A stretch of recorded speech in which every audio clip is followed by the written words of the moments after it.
नेताजी सुभाष चंद्र बोस 23 जनवरी 1897 में पैदा हुए थे। वो एक ऐसे महापुरुष हैं जिनका जीवन आज भी अत्यंत प्रेरणादायी है। समृद्ध और एक संपन्न परिवार में जन्म लेने के पश्चात बाल्यकाल से ही अत्यंत मेधावी थे। उन्होंने बीए ऑनर्स की परीक्षा सन 1919 में कलकत्ता विश्वविद्यालय में द्वितीय स्थान प्राप्त करके उत्तीर्ण की थी और इसके पश्चात आईसीएस बनने के लिए लंदन गए, जहां पर संपूर्ण परीक्षा में उन्होंने चतुर्थ स्थान प्राप्त किया था। ये उदाहरण प्रदर्शित करते हैं कि नेताजी सुभाष चंद्र बोस का जीवन छात्रों के लिए कितना प्रेरणादायी था। वह किसी से पीछे नहीं थे, अत्यंत मेधावी छात्र थे। आईसीएस बनना उनका मंतव्य नहीं था। नेताजी सुभाष चंद्र बोस अंग्रेजी शासन को उखाड़ फेंकने के लिए हमेशा तत्पर रहते थे और इस कार्य को पूर्ण करने के लिए उन्होंने अपना जीवन होम कर दिया।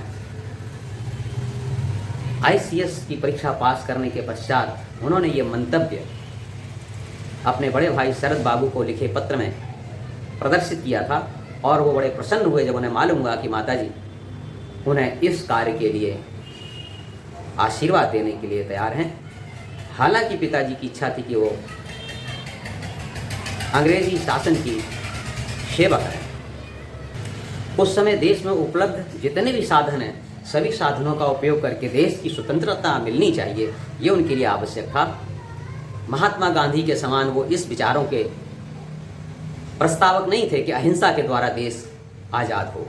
वो सभी साधनों का उपयोग करते हुए देश को आज़ाद करना चाहते थे, जबकि नेताजी सुभाष चंद्र बोस के विपरीत महात्मा गांधी अहिंसा के द्वारा देश को आज़ाद करने की इच्छा रखते थे।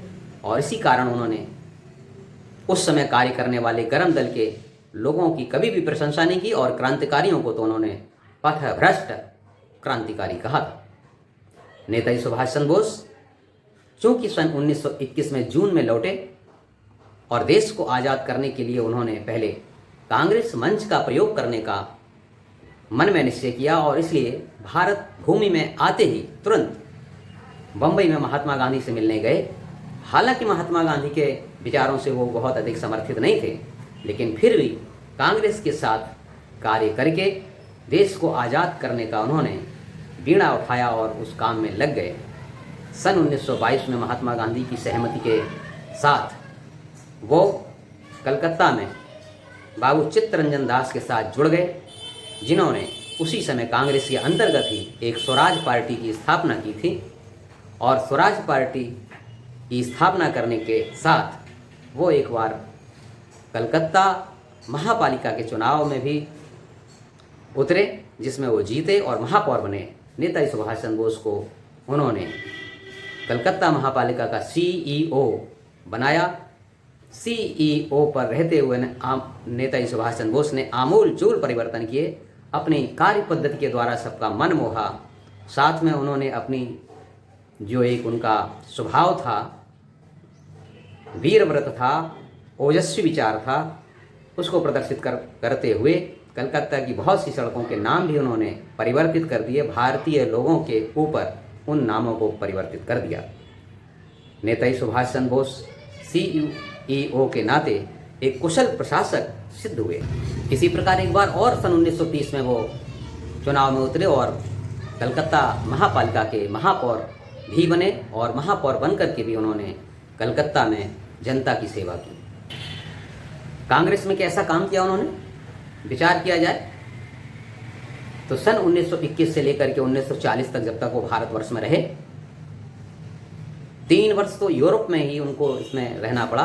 16-17 वर्षों के कुल काल में वो 11 बार कारावास गए। कारावास में उनका बहुत बड़ा समय व्यतीत हुआ। सन 1934 की बात है, जब वो लंदन में थे, उनके पिताजी का निधन हो गया। उन्होंने भारत में आने का निश्चय किया, वो भारत आए, लेकिन अंग्रेजी सरकार ने कलकत्ता में ही उनको गिरफ्तार कर लिया और कुछ समय रहने के पश्चात उनको फिर से यूरोप भेज दिया। कितना घबराती थी अंग्रेज सरकार नेताजी सुभाष चंद्र बोस से। सन 1938 में द्वितीय विश्व युद्ध के बादल छाए हुए थे युद्ध प्रारंभ होने की संभावना बन रही थी, नेताजी सुभाष चंद्र बोस का विचार था कि देश की आज़ादी जैसे भी हो, देश को आज़ाद करना हमारा कर्तव्य है और इसके लिए अगर आवश्यकता हो तो हमें विदेशों की सहायता भी लेनी चाहिए। जब अंग्रेज इस देश में आए और यहाँ के लोगों को उन्होंने आपस में लड़ा करके यहीं के राजाओं की सहायता से अपना शासन स्थापित किया, तो हम क्यों ना बाहर विदेशियों की सहायता लेकर के अंग्रेजों को भारत से खदेड़ दें। लेकिन कांग्रेस में महात्मा गांधी के प्रभाव के कारण बहुत से लोगों का ये विचार था कि हमें अंग्रेजों को धोखा नहीं देना है, और इसलिए नेताजी सुभाष चंद्र बोस द्वितीय विश्व युद्ध के दौरान कांग्रेस को ऐसा नेतृत्व देना चाहते थे कि कांग्रेस के अंतर्गत देश को संगठित करना चाहते थे कि अगर द्वितीय विश्व युद्ध होता है तो अंग्रेजों के खिलाफ युद्ध छेड़ दिया जाए। और इसीलिए हरिपुरा अधिवेशन में वो कांग्रेस के अध्यक्ष बने और अगले वर्ष भी उन्होंने ये विचार किया कि ऐसा ही व्यक्ति कांग्रेस में जीत करके आए जो अंग्रेजी शासन को उखाड़ फेंकने के लिए कांग्रेस ऐसे विशाल मंच का उपयोग करने की क्षमता रखता हो। जब ऐसा कोई नाम नहीं आया तो उन्होंने अपने नाम को प्रस्तुत कर दिया। क्योंकि उस समय महात्मा गांधी नेताजी सुभाष चंद्र बोस के विचार और उनके कार्य पद्धति से नाराज थे, इसलिए उन्होंने स्पष्ट कह दिया कि नेताजी सुभाष चंद्र बोस दूसरी बार चुनाव न लड़े, और उन्होंने पट्टाभी सीतारामैया को कांग्रेस अध्यक्ष के नाते प्रस्तावित कर दिया। लेकिन नेताजी सुभाष चंद्र बोस ने अपना नाम वापस नहीं लिया। इसके कारण प्रथम बार चुनाव हुआ जिसमें नेताजी सुभाष चंद्र बोस पट्टाभी सीतारामैया को पराजित करके कांग्रेस के अध्यक्ष निर्वाचित हुए।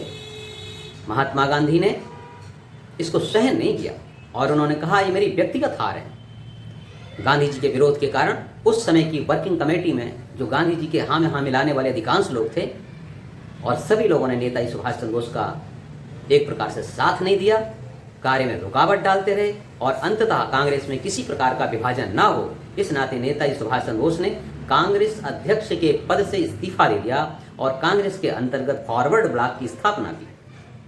कांग्रेस के अंतर्गत फॉरवर्ड ब्लॉक की स्थापना करके उन्होंने ये घोषणा कर दी कि अगर द्वितीय विश्व युद्ध होता है और कांग्रेस अंग्रेजों के खिलाफ देश में युद्ध करने से पीछे हटती है तो हम अपनी शक्ति भर फॉरवर्ड ब्लॉक के अंतर्गत रहते हुए अंग्रेजी शासन के खिलाफ युद्ध छेड़ देंगे। ये था नेताजी सुभाष चंद्र बोस का विचार। उनको हर हालत में भारत माता की बेड़ियों को काटना था।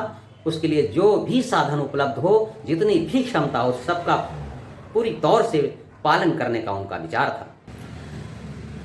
फॉरवर्ड ब्लॉक के कुछ कार्यकर्ताओं ने कलकत्ता में हॉलवेट स्तंभ को तोड़ दिया, उसकी एक एक ईंट उठा ले गए।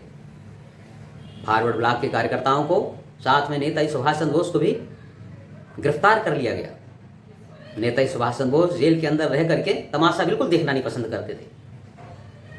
वो तो शायद जन्म ही लेना इसीलिए उनका था कि वो देश को आज़ाद करने के लिए प्राणपण से कोशिश करें, और नेताजी सुभाष चंद्र बोस ने जेल के अंदर रहना अस्वीकार कर दिया। उन्होंने आमरण अनशन प्रारंभ किया और गुप्त वेश में अंग्रेज सरकार को चकमा देते हुए वो यहाँ से निकल पड़े।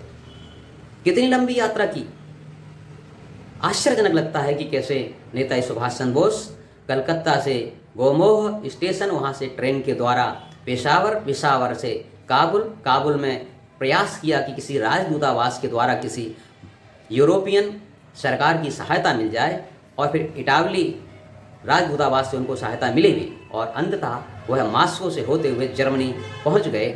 ये वास्तव में एक बड़ी अजूबा बात है कि कितनी लंबी यात्रा नेताजी सुभाष चंद्र बोस ने की और गुप्त रूप से वह बर्लिन पहुंचने में सफल हुए।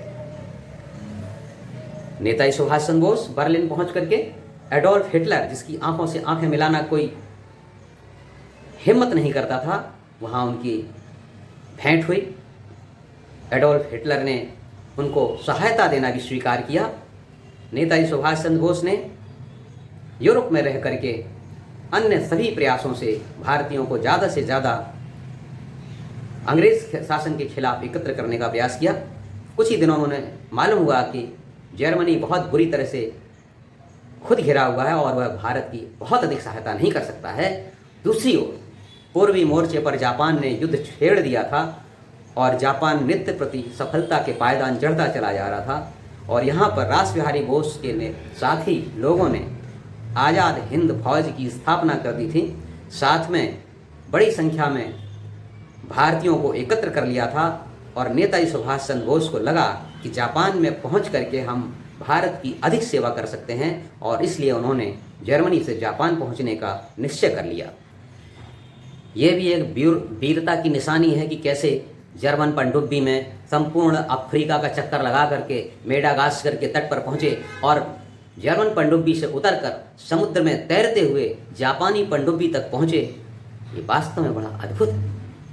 नेताजी सुभाष चंद्र बोस से कहा गया था कि जापान पर इस विश्व युद्ध की स्थिति में जापान के पास तक पहुंचना बहुत खतरनाक है, 5% भी जीवित पहुंचने की उम्मीद नहीं है। लेकिन नेताजी सुभाष चंद्र बोस ने कहा कि अगर 1% की भी संभावना है तो हम जरूर जापान पहुंचेंगे, जापान जाएंगे।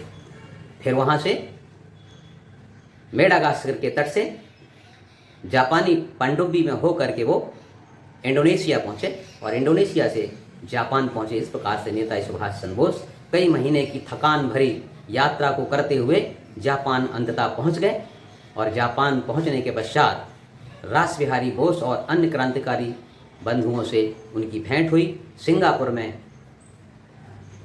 21 अक्टूबर 1943 को आज़ाद हिंद सरकार का गठन हुआ।